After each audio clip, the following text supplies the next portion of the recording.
అంటే మనం రోడ్కి ఎటు సైడ్ వెళ్ళాలి, వెహికల్ ఎక్కడ ఆపాలి, ఎంత స్పీడ్లో వెళ్ళాలి, టూ వీలర్ మీద వెళ్ళేటప్పుడు ఏం పెట్టుకోవాలి, ఇవన్నీ కూడా మనకు టెస్ట్లో ఆ లైసెన్స్ టెస్ట్లో ఉంటాయి అన్నట్టు. అట్లా మనకు లైసెన్స్ అనేది ఇంపార్టెంట్. ఆ లైసెన్స్ రావడానికి ఎన్ని సంవత్సరాలు దాటి ఉండాలి? టూ వీలర్కి ఎన్ని ఇయర్స్ ఉండాలి? 18 ఇయర్స్ క్రాస్ అయి ఉండాలి. 18 సంవత్సరాలు దాటితే మనకు రన్నింగ్ కాదు, 18 ఇయర్స్ అనేది కంప్లీట్ కావాలి. అంటే మనకు కార్ కానీ టూ వీలర్ లైసెన్స్ కానీ వీటన్నిటి కూడా 18 ఇయర్స్. అదే హెవీ లైసెన్స్ అని ఉంటుంది, ఐడియా ఉందా?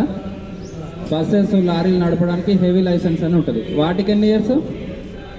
వాటికి 21 ఇయర్స్. అది 21 ఇయర్స్ దాటితే లైసెన్స్ అనేది ఇస్తారు మనకు. ఇట్లా లైసెన్స్ 2 రకాలుగా ఉంటుంది. లైట్ మోటార్ వెహికల్స్కి, టూ వీలర్స్కి నార్మల్ లైసెన్స్ ఉంటుంది. బస్సెస్ లారీలు నడపడానికి హెవీ లైసెన్స్ అనేది ఉంటుంది. మనకు ట్రాఫిక్ రూల్స్, నువ్వు వెహికల్ ఏ విధంగా నడపాలని తెలుసుకోవడానికి లైసెన్స్ అనేది పెట్టిండ్రు. నెక్స్ట్, వెహికల్కి ఆర్సీ అనేది ఒకటి ఉంటుంది, మీకు తెలుసా? రిజిస్ట్రేషన్ సర్టిఫికేట్ అంటాం మనం సింపుల్గా, దాని షార్ట్ ఫామ్లో ఆర్సీ అంటాం. ఆ వెహికల్ ఎవరి పేరు మీద ఉంది, అది హైపోథికేటెడ్ చేసి ఉందా, అంటే ఎక్కడైనా మార్టిగేజ్ చేసి ఉందా, దానికి ఒక నెంబర్ అనేది మనకు యూనిక్ నెంబర్ అనేది ఇస్తారు ఐడెంటిఫై చేయడానికి వెహికల్. ఇట్లా మనకు ఆర్సీ అనేది ఉంటుంది. ఇంకేముంటుంది? టూ వీలర్ కానీ కార్లకు కానీ ఇన్సూరెన్స్ అనేది పెట్టుకుంటాం. ఎందుకు ఇన్సూరెన్స్? ఎందుకు, దేనికోసం ఇన్సూరెన్స్? ఇప్పుడు మనం లైఫ్ ఇన్సూరెన్స్ చేయించుకుంటున్నాము హెల్త్కి సంబంధించి. దేనికోసం? రిస్క్ క్లెయిమ్ చేయడానికి. మనకి ఏదన్నా డిసీజెస్ వచ్చినా, ఆపరేషన్స్ అయినా, సర్జరీస్ అయినా అమౌంట్ మళ్ళీ వాళ్ళు కవర్ చేయడానికి రిస్క్ గురించి మనం ఇన్సూరెన్స్ చేయించుకుంటున్నాం. అదేవిధంగా టూ వీలర్స్ కానీ హెవీ వెహికల్స్ కానీ డ్యామేజ్ అయినప్పుడు, వెహికల్ డ్యామేజ్ అయినప్పుడు ఆ వెహికల్ వల్ల అతనికి కానీ ఎదుటి పర్సన్ కానీ వాళ్ళ వ్యక్తి డ్యామేజ్ అయినా సరే, అంటే పర్సనల్గా డ్యామేజ్ అయినా సరే, వెహికల్ డ్యామేజ్ అయినా సరే, దాని రిస్క్ని కవర్ చేయడానికి మనకు ఇన్సూరెన్స్ అనేది ఉంటుంది. టూ వీలర్కి అయినా సరే, హెవీ వెహికల్స్కి అయినా సరే. అది మనిషికి వర్తిస్తుంది, వెహికల్కి కూడా వర్తిస్తుంది. కార్లో హెవీ వెహికల్స్ దాదాపు ఇన్సూరెన్స్ చేయించుకుంటారు, ఎందుకంటే డ్యామేజ్ ఎక్కువ అవుతుంది, ఖర్చు అనేది ఎక్కువ ఉంటుంది. టూ వీలర్లు అయితే మర్చిపోతున్నారు చేసుకోవడం. అంటే డిఫాల్ట్గా మనకు ఒక 3 ఇయర్స్ 5 ఇయర్స్ అట్లా వస్తుంది షోరూంలో కొన్నప్పుడు, దాని తర్వాత రెన్యువల్ చేయించుకోవట్లేదు. కానీ యాక్సిడెంట్లు జరగకుండా ఉంటున్నాయా? బాడీ డ్యామేజ్ కాకుండా ఉంటుందా? వెహికల్ డ్యామేజ్ కాకుండా ఉంటుందా? అన్నీ అయితేనే ఉన్నాయి. అందుకనే మనము ఇన్సూరెన్స్ మర్చిపోవద్దు.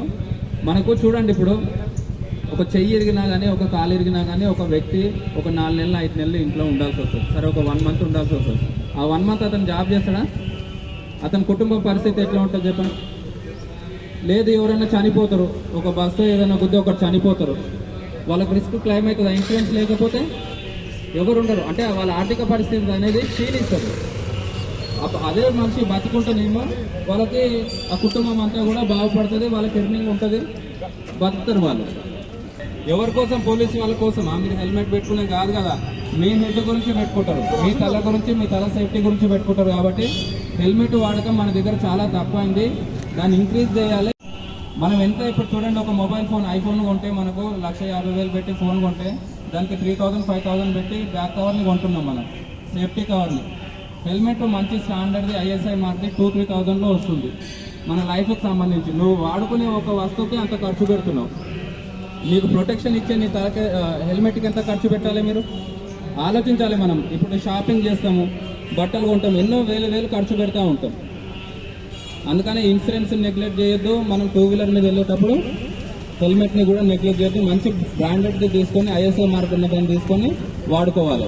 ఇంకోటి, పిల్లలకి రోజులలో ఎట్లయిపోయిందంటే డ్రైవింగ్, మనం 13 ఇయర్స్కి 14 ఇయర్స్కి వాళ్ళ మెచ్యూరిటీ చూసారు, బాగా హుషారుగా ఉన్నాడు అని చెప్పి వెహికల్ ఇచ్చి డ్రైవింగ్ చేపిస్తూ ఉన్నాం. అది ఆ ఎలిజిబుల్ వయసు అది వాళ్ళకి డ్రైవింగ్ చేయడానికి లేదు. స్కూటీ చూస్తున్నాం మనం, గల్లీలలో చాలా పిల్లలు ర్యాష్గా నడుపుతూ ఉంటారు. వాళ్ళంతా 15-16 ఇయర్స్ ఉంటారు. 18 దాటితేనే వేయాలి. వాళ్ళు ఏదైనా చేస్తే తల్లిదండ్రుల పైన కేసు అవుతుంది, పేరెంట్స్ మీద ఎఫ్ఐఆర్ అవుతుంది. అబ్బాయి లైఫ్కి ప్రాబ్లమే, మీకు ప్రాబ్లమే. మైనర్ డ్రైవింగ్ని ఎక్కడ కూడా ఎంకరేజ్ చేయొద్దు మనం. 18 దాటనివ్వండి, 18 దాటిన తర్వాత మంచిగా నడిపించండి, కానీ అండర్ 18 ఉన్నప్పుడు మాత్రం చేయొద్దు. ఓకే, మా ఇన్స్పెక్టర్ సార్ మహేష్ సార్ ఇప్పుడు కొద్దిసేపు మాట్లాడతారు.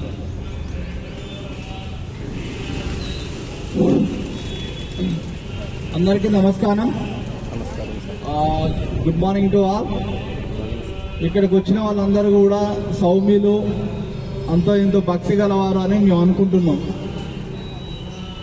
ఎందుకంటే దేవుడి ప్రాంగణంలో ఈరోజు ఈ కార్యక్రమం చేయాలని మేము ఎందుకు అనుకున్నామంటే, ఫస్ట్ మీరందరూ కూడా దేవుడిని నమ్ముకున్న వాళ్ళు, మీకు రూల్స్ తెలవాలి, మీరు రూల్ పాటించాలి, మీరు ఎక్కువ కాలం బతకాలి, ఎందుకంటే ధర్మాన్ని రక్షించాలి, ధర్మాన్ని కాపాడాలన్న ఉద్దేశంతో ఇప్పుడు మేము ఈ ప్రాంగణం ఎన్నుకోవడం జరిగింది. అందుకనే ఇక్కడికి వచ్చిన అందరూ మంచి భక్తులు, మంచి వాళ్ళని అనుకొని కొద్దిసేపు మాట్లాడుకున్నాం. ఇప్పుడు మా ఎస్ఐ చెప్పినట్టుగా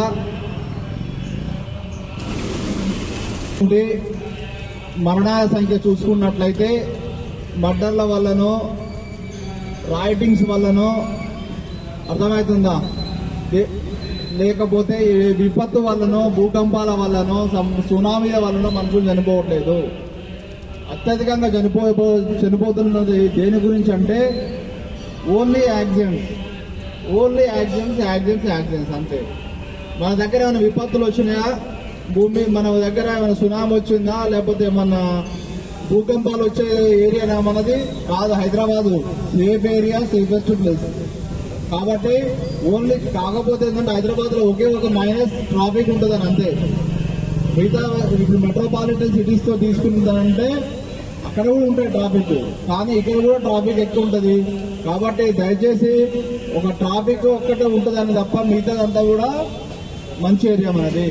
కాబట్టి దయచేసి మీరందరూ కూడా ఏం చేస్తారంటే, మనం చనిపోతున్న వాళ్ళని రక్షించాలి. ఎట్లా రక్షిస్తామంటే, నువ్వు రూల్స్ ఫాలో అయితే ఎదుటివాడు కూడా రూల్ ఫాలో అవుతాడు. మనం రూల్ ఫాలో అయితే ఎదుటివాడు కూడా ఖచ్చితంగా రూల్ ఫాలో అవుతాడు. మనం రూల్స్ ఫాలో కాకపోతే ఎదుటి వ్యక్తిని అడగడానికి మనకు ఛాన్స్ ఉండదు తప్పు చేస్తే. కాబట్టి దయచేసి అందరూ కూడా లైసెన్స్ తీసుకోండి. లైసెన్స్ తీసుకునేటప్పుడు మీరు అందరూ కూడా ఖచ్చితమైనటువంటి నిర్దేశకాలు ఉంటాయి. మీకు ఇన్స్ట్రక్షన్స్ ఇస్తారు. ఆ ఇన్స్ట్రక్షన్స్ బట్టి మీకు లైసెన్స్ ఇస్తారు. మిమ్మల్ని డ్రైవింగ్ చేయమంటారు. తర్వాత ఫస్ట్ కంప్యూటర్ టెస్ట్ ఉంటుంది. అంత లైసెన్స్ లో మనం ఎక్కడి నుంచి ఎక్కడికి పోవాలి, ఎక్కడి నుంచి ఎటు సైడ్ పోవాలి అని తెలుస్తుంది. రోడ్డు క్రాస్ చేసేటప్పుడు ఎక్కడ క్రాస్ చేయాలి, చిన్నపిల్లలు అడిగినా చెప్తారు. ఓవర్టేక్ చేసేటప్పుడు ఓవర్టేక్ ఎట్లా చేస్తారు చేయాలి, అర్థమవుతుందా? ఓవర్టేక్ చేసేటప్పుడు ఖచ్చితంగా సైడ్ ఓవర్టేక్ చేయాలి. అర్థమైంది? నడిచేటప్పుడు లెఫ్ట్ సైడ్ నడుచుకుంటూ పోవాలి. లెఫ్ట్ సైడ్ రోడ్డుకు పక్కన వెళ్ళాలి. కాబట్టి మీరందరూ కూడా ఇది గుర్తుపెట్టుకోండి. స్లో వెహికల్స్ అన్ని కూడా లారీలు, అర్థమవుతుందా? ఒక రోడ్డు మీద హైవే మీద మనం పోతున్నాం, 4 times హైవే మీద పోతున్నాం అంటే లారీలు, ట్రక్కులు ఇవన్నీ కూడా ఎటు పోవాలి? రోడ్డుకు లెఫ్ట్ సైడ్ పోవాలి. ఎందుకంటే వాటి యొక్క వేగం తక్కువ, స్లోగా పోతాయి. కాబట్టి ఇవన్నీ కూడా రోడ్డుకు లెఫ్ట్ సైడ్ పోవాలి. అదే కనుక మనం ఫాస్ట్ వెహికల్స్, కార్లు, ఎక్కువ ఉంటాయి కదా, బైకులు, ఇవన్నీ కూడా ఫాస్ట్ పోయే వెహికల్స్ అన్ని కూడా రోడ్డుకి రైట్ సైడ్ వెళ్ళాలి. ఇవన్నీ కూడా తెలియక ఏమవుతుందంటే ప్రజల్లో ఎదురుగా రావడము, ఎదురుగా గుద్దుకోవడము, యూటర్న్ ఉంటుంది కాడ. ఇప్పుడు కాడ యూటర్న్ ఉంటుంది. ముందుగా తిరిగి రావడానికి బద్దగా మనకు బండే ఉంటుంది. బండ్లో పెట్రోల్ అయిపోవచ్చు, కానీ మనిషి యొక్క ప్రాణం పోతే రాదు. కాబట్టి దయచేసి మీరందరూ కూడా యూటర్న్ దగ్గర యూటర్న్ తీసుకునే రండి పోయి. ఎందుకంటే రోడ్ ఇంజనీరింగ్ అనేది ఉంటుంది. యూటర్న్ పెట్టేటప్పుడు రోడ్ ఇంజనీర్ ఉంటాడు, R&B ఇంజనీర్ ఉంటాడు, ట్రాఫిక్ ఇన్స్పెక్టర్ ఉంటాడు, లా అండ్ ఆర్డర్ ఇన్స్పెక్టర్ ఉంటాడు. ఇంతమంది ఆలోచించి ఎక్కడ యూటర్న్ పెట్టాలి, ఎక్కడ యూటర్న్ పెట్టకూడదు అని చెప్పేసేసి ఆలోచించి ఇవన్నీ ఒక యూటర్న్ పెడతాం. మీరు దానికి వ్యతిరేకంగా పనిచేసినట్లయితే, రాంగ్ రూట్లో పోయినట్లయితే ప్రాణాలు పోతాయి. ప్రాణం పోతే రాదు. ఏది పోయినా సంపాదించుకోవచ్చు, డబ్బు పోయినా సంపాదించుకోవచ్చు, పరువు పోయినా సంపాదించుకోవచ్చు, డబ్బుతో అన్ని సంపాదించుకోవచ్చు, అని తర్వాత ప్రాణం మాత్రం కొనలేము. కాబట్టి దయచేసి మీరందరూ కూడా ప్రాణాలని కాపాడుకోండి. ప్రాణాలు విలువైనవి. మీరు పోతే మీ కుటుంబాన్ని చూసే వాళ్ళు ఉండరు. మనం ఉన్నంతసేపే ఎవడైనా బంధువులైనా, స్నేహితులైనా ఎవడైనా ఇంటికి వస్తాడు, పోతాడు, 10 రూపాయలు అవసరం ఉంటే వస్తారు. కానీ మనం పోతే మన పిల్లల్ని ఎవడు బాధ్యత చూస్తాడా? ఎవ్వడు చూడాడు. మనం పోయిన తెల్లారి 10 రోజులు చూస్తారు. దినాలు అయిపోగానే ఎవరి చక్కన ఆడు పోతాడు. ఆ దినాలకు కూడా ఇంత ఖర్చు చేపిస్తారు. కాబట్టి మీరు అందరూ కూడా గుర్తుంచుకోండి, మనం ఉన్నంతసేపే మన పిల్లల్ని మనం చూస్తారు, మన అమ్మ నాన్నల్ని మనం చూసుకుంటాం. అంతేగాని మనం పోయిన తర్వాత ఎవరు కూడా చూడరు. కాబట్టి దయచేసి మీరందరూ కూడా ఇది గుర్తుంచుకోవాలి. అదేవిధంగా నేను ఇంతకుముందు చెప్పినట్టే భారతదేశంలో అత్యధికంగా చనిపోబడుతున్నది రేట్ ఏంటంటే యాక్సిడెంట్స్ వల్ల చనిపోతున్నారు. అదే మన వరసలిపురం పోలీస్ స్టేషన్ లిమిట్స్లో తీసుకుంటే పోయినసారి ఒక మర్డర్ కేసులో ఒక వ్యక్తి మాత్రమే చనిపోవడం జరిగింది. 2025 సంవత్సరం తీసుకుంటే ఎంతమంది? ఒక్క వ్యక్తి చనిపోయిండు. మర్డర్ చేస్తే ఒక వ్యక్తి చనిపోయిండు.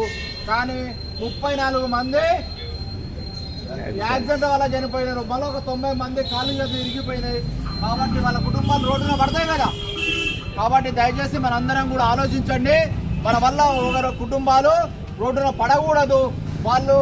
మనం రోడ్డున పడితే వాళ్ళ కుటుంబాలు రోడ్డున పడితే ఆ పిల్లల చదువు ఆగిపోతుంది. చదువు ఇచ్చేటోళ్ళు ఉంటారు, వాళ్ళ అమ్మ నాన్నకి ఇబ్బంది ఉంటుంది. 2 వీలర్స్ నడిపేసే వాళ్ళంతా ఎవరు ఉంటారు? Middle class, lower middle class వాళ్ళం ఉంటాం. కాబట్టి 2 వీలర్స్ ఎవరు నడుపుతారు అంటే వీళ్ళే ఉంటారు. వీళ్ళే నడుపుతుంటారు. కాబట్టి డబ్బులు ఉన్నోడు ఏమైనా కార్లలో తిరుగుతాడు. మనం పోతే వాడు పోతే ఇన్సూరెన్స్ వస్తుంది, అంత అయిపోతుంది. కానీ మనం చచ్చిపోతే మన పిల్లలకు ఇన్సూరెన్స్ రావాలంటే బండికి లైసెన్స్ ఉండాలి, ఇన్సూరెన్స్ ఉండాలి, 2 ఉండాలి. అర్థమవుతుందా? కాబట్టి మీరందరూ కూడా ఈ రోడ్డు భద్రత వారోత్సవాల సందర్భంగా ఇవి పాటించాలని చెప్పేసి కోరుకుంటూ మీరు ఇక్కడికి వచ్చినందుకు అందరికీ కూడా ప్రత్యేక కృతజ్ఞతలు తెలియజేస్తున్నాము. వరసలపురం పోలీస్ స్టేషన్ తరఫున thank you one and all.